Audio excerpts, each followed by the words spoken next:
Hello dear student, good morning. This video is for class 11, subject EVS, lecture number 5 or 6. The topic is scope of environmental study. Previous video की अगर बात करें तो आप लोगों को इम्पोर्टेंस ऑफ इन्वायरमेंटल साइंस पढ़ाया था कि इन्वायरमेंटल साइंस की क्या क्या इम्पोर्टेंस है, विशेषताएं बताया था वहाँ पे आप लोगों को इन्वायरमेंटल साइंस का कि कितना फ़ायदा है हमें इन्वायरमेंटल साइंस पढ़ने का और कितना फ़ायदा खासकर इन्वायरमेंट को जानने का होता है। हम इन्वायरमेंटल साइंस के द्वारा वो चीज़ पढ़ाया था हमने। इन्वायरमेंटल साइंस का कितना इम्पोर्टेंस हमारी लाइफ में है और लोगों को इन्वायरमेंटल साइंस की इम्पोर्टेंस का ये मतलब था सबसे ज़्यादा अवेयरनेस।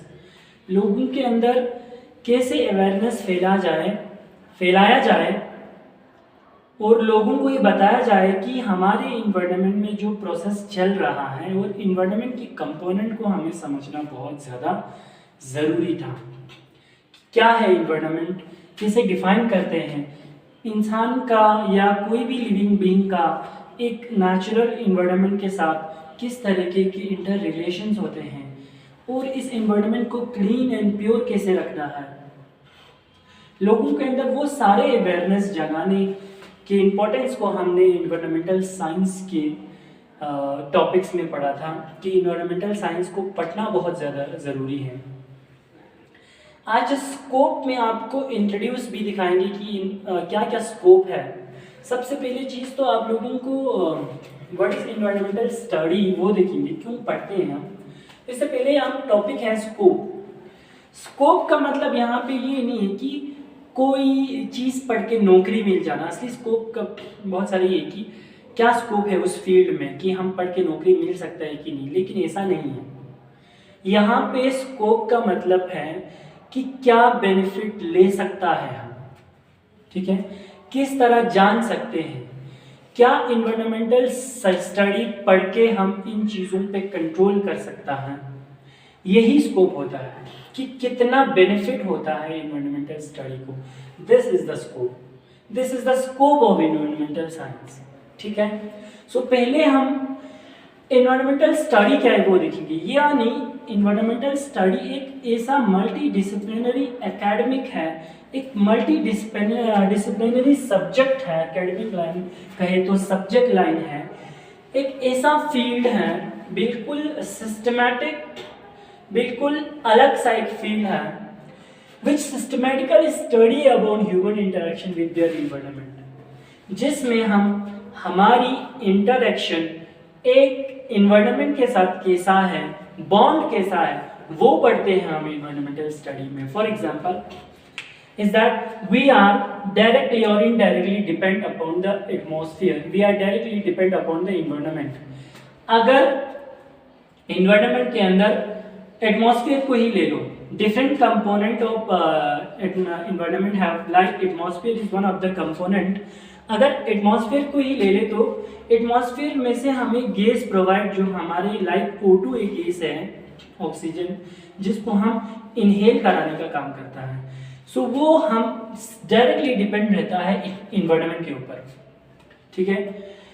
अगर O2 इन्वायरमेंट में नहीं होता तो आज हम जिंदा नहीं होते। सो इन्वायरमेंटल साइंस में, इन्वायरमेंटल स्टडीज में यही पढ़ते हैं कि ह्यूमन का दूसरे लिविंग बीइंग का, बोलो कोई भी लिविंग बीइंग का इंटरेक्शन जो अपने इन्वायरमेंट के साथ होता है, that is known as environmental study. दूसरा हम पढ़ेंगे कि इंट्रोड्यूस ऑफ इन्वायरमेंटल साइंस, कि ये इन्वायरमेंटल साइंस को इंट्रोड्यूस क्यों किया जाए, सबसे ज़्यादा अवेयरनेस क्यों फैलाया जाए। इंडिया का अगर बात करें तो इंडिया में 1984 में हमने 10th क्लास में भी पढ़ा था, भोपाल ट्रेजेडी हुआ था। भोपाल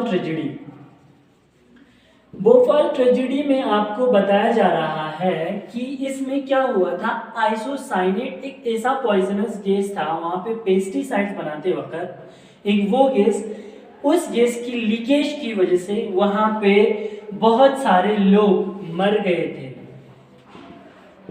बहुत सारे लोग मर गए थे और बहुत सारे वहाँ पे इंजर्ड होने का यह मतलब है कि वहाँ पे कुछ ऐसे खस्ते हालात में रहे, क्रिटिकल कंडीशंस में रहे थे लोग, क्योंकि वो गैस इतना जहरीला था।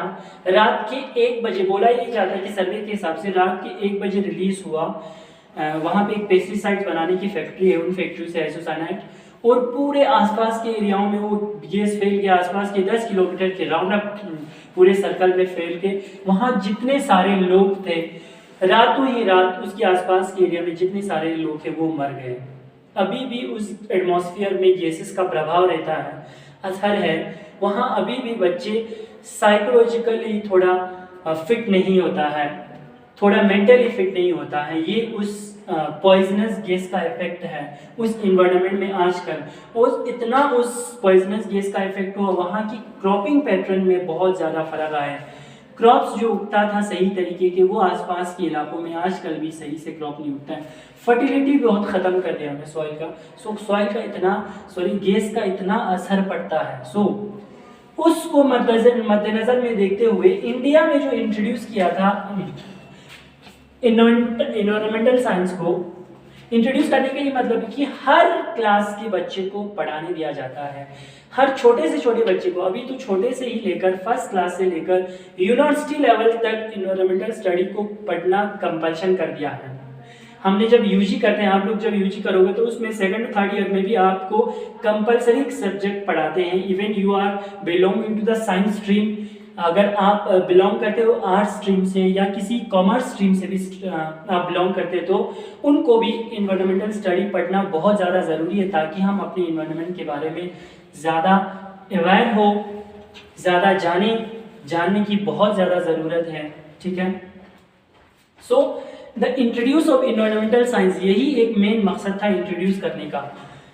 तो बाहर के जब इंट्रोड्यूस किया था खासकर फॉरेनर में, कि उसको मद्देनजर में, नीड्स को मद्देनजर में रखकर इंट्रोड्यूस किया था। It need was strongly felt with the western countries. ज़्यादातर वेस्टर्न कंट्रीज में देखा इन 60s में, ठीक है, इन्वायरमेंटल कोर्स को पूरे यूनिवर्सिटीज में कंपल्शन कर दिया। उन्हें 1916 में लगा कि इन्वायरमेंट में बहुत सारे चेंजेस हो रहा है, ग्लोबल वार्मिंग हो रहा है, ओजोन लेयर डिप्लेशन हो रहा है, डिफरेंट टाइप ऑफ एटमॉस्फेयर गर्म हो रहा है। ठीक है, वो सारी चीज़ें चेंजिंग जब उन्हें देखा गया, क्लाइमेट चेंज देखा गया, तो उन्होंने 1960s में अलग अलग कोर्सेज में यूनिवर्सिटीज़ में इंट्रोड्यूस करा दिया इन्वायरमेंटल साइंस को। इंडिया ने 1980s में इंट्रोड्यूस किया था। ऑलमोस्ट पूरे सीरियसली इफेक्ट हो गया इंडिया की 1990 में। अभी हर किसी को इन्वायरमेंटल स्टडी पढ़ना बहुत ज़्यादा ज़रूरी है, और हमें पढ़ना भी चाहिए ताकि हम अपने इन्वायरमेंट के बारे में आसानी से चीज़ें जान सकता है। स्कोप ऑफ इन्वायरमेंटल साइंस क्या है, क्या बेनिफिट मिलता है, ये देखो। Scope of environmental studies it can be applied by the following sphere, जैसे कि अलग अलग स्फीयर में इसको बांट दिया है। मेंटेनेंस ऑफ नेचुरल रिसोर्सेज, सबसे पहले आपको इन्वायरमेंटल साइंस का यही बेनिफिट पड़ता है कि आप एक नेचुरल रिसोर्सेज हो, कोई भी नेचुरल रिसोर्सेज लाइक लैंड हो, वाटर है, सॉइल है, कोई भी हो, जितने सारे नेचुरल रिसोर्सेज हमारे पास, उसकी मेंटेनेंस कैसे करेंगे वो हमें स्कोप से ही पता चल जाता है कि कितना बेनिफिट है इस इन्वायरमेंटल स्टडी को पढ़ने का, जानने का। ठीक है, ये चीज़ है मेंटेनेंस ऑफ नेचुरल रिसोर्सेज, कि कितना नेचुरल रिसोर्स की हमारे पास मेंटेन कर सकता है नेचुरल रिसोर्सेज को हम। दूसरा, कंट्रोल ऑफ पोल्यूशन, जितने सारे पोल्यूशन हो रहा है आजकल पूरे दुनिया भर में, वाटर पोल्यूशन हो, एयर पोल्यूशन हो, सॉइल पोल्यूशन हो, इस तरीके के पोल्यूशन को किस तरह कंट्रोल कर सकता है। These are the benefits of environmental science. Natural resource conservation, जितने सारे हमारे पास नेचुरल रिसोर्स, उसको कंजर्व कैसे करना चाहिए, बचाना कैसे चाहिए, इसकी भी मेजर्स हम पढ़ते हैं। मिटिगेशन मेजर्स पढ़ते हैं, हम प्रिकॉशनरी मेजर्स पढ़ते हैं, स्ट्रेटजीज पढ़ते हैं, वहाँ पे प्लानिंग्स पढ़ते हैं। वहाँ पे इन्वायरमेंटल मैनेजमेंट हम एक फिजिकल इन्वायरमेंट और एक बायोलॉजिकल इन्वायरमेंट में किस तरह इंटरेक्शन हो रहा है और किस तरह इंटरेक्शन होना चाहिए, उसकी मैनेजमेंट को हम इन्वायरमेंटल स्टडी के स्कोप से पता लगा सकते हैं। रिसर्च एंड डेवलपमेंट, हम पूरे रिसर्च कर सकते हैं और इन्वायरमेंट में क्या डेवलपमेंट लाया जाए उसके बारे में हमें इन्वायरमेंटल स्टडी को पढ़ना बहुत ज़्यादा ज़रूरी है। सर्वाइवल ऑफ ह्यूमन रेस, कि ये ह्यूमन रेस की रेस जो होता है जात, इसकी जीन्स कितना सरवाइव कर पाता है खुद को इस इन्वायरमेंट में, किस तरीके के रेस ज़्यादा सरवाइव कर पा रहा है इस इन्वायरमेंट के अंदर, वो चीज़ ज़ात, न्यू सोर्सेज ऑफ फूड, नए नए तरीके के फूड को किस तरह हम इंट्रोड्यूस कर रहा है, किस तरीके के न्यू सोर्स ऑफ फूड को लाया जा रहा है, कौन सी चीज़ें इस्तेमाल कर रहा है जिसमें हम ऑर्गेनिक फार्मिंग करें, इनऑर्गेनिक फार्मिंग से कितना हमारी इन्वायरमेंट को इफेक्ट पड़ता है, वो सारी चीज़ें हम इन्वायरमेंटल स्टडी के स्कोप में पढ़ते हैं। So this is all about the environmental study, scope of environmental study. Hope so आप लोगों को समझ आया होगा, नहीं तो हमें इसी क्या करें, आप लोग डायरेक्टली कॉल करके आप पूछ सकते हैं और आप नोट्स बना सकते हैं, अगर समझ नहीं आया तो आप फिर से पूछ सकते हैं। इसको हम 720 में आपको क्लियरिटी के साथ अपलोडिंग करते हैं, आप लोग आसानी से वहाँ से क्लियरिटी जो आप लोगों का होता है यूट्यूब में जाके ऊपर 3 डॉट होता है राइट साइड में, वहाँ पे आप लोग वीडियो की क्वालिटी को बढ़ा सकते हैं, 320, 480, 720 में भी जाके आप इस वीडियो को देख सकते हैं, जो आपको पूरा क्लियर दिखेगा जैसे यहाँ पे बनाया गया है। Thank you so much.